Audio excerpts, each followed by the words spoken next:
দুর্গাপুরে মর্মান্তিক পথ দুর্ঘটনা, 4 চাকা গাড়ি ধাক্কায় এক ব্যক্তির মৃত্যু।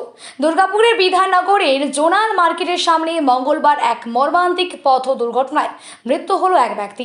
হঠাৎ একটি 4 চাকা গাড়ি নিয়ন্ত্রণ হারিয়ে রাস্তার ধারের একটি ফলের দোকানে ঢুকে পড়ে। জানা গিয়েছে সেই সময় দোকানের সামনে কয়েকজন ক্রেতা ফল কিনছিলেন। আচমকা গাড়ির ধাক্কায় গুরুতর আহত হন প্রায় 55 বছর বয়সী এক ব্যক্তি। স্থানীয়রা দ্রুত তাকে উদ্ধার করে দুর্গাপুর মহকুমা হাসপাতালে নিয়ে গেলে চিকিৎসকেরা তাকে মৃত বলে ঘোষণা করেন। এই দুর্ঘটনায় একটি শিশুসহ মোট 3 জন আহত হয়েছেন।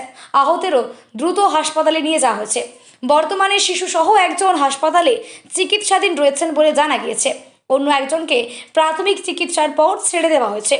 ঘটনার খবর পেয়ে দুর্গাপুর নিউ টাউনশিপ থানার পুলিশ ঘটনাস্থলে পৌঁছে পরিস্থিতি নিয়ন্ত্রণে নিয়ে আসে।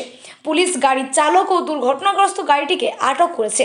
কী কারণে গাড়িটি নিয়ন্ত্রণ হারিয়েছিল তা খতিয়ে দেখছে পুলিশ প্রশাসন।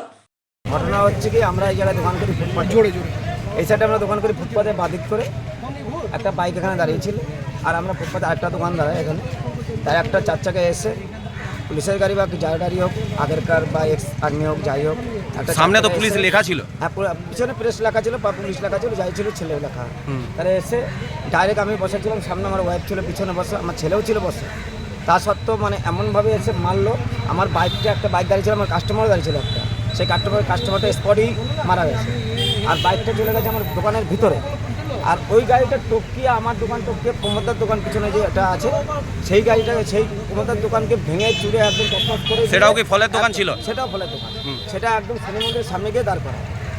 কতজন আহত আছে? কতজন আহত বলতে একটা বাচ্চা আছে, শিশু একটা, আমি নিজে আছি, একটা প্রমোদার ছেলে আছে, আরও একজন স্পট হয়ে গেছে, আরও 2-4 জন আছেই, মানে টুকটাক।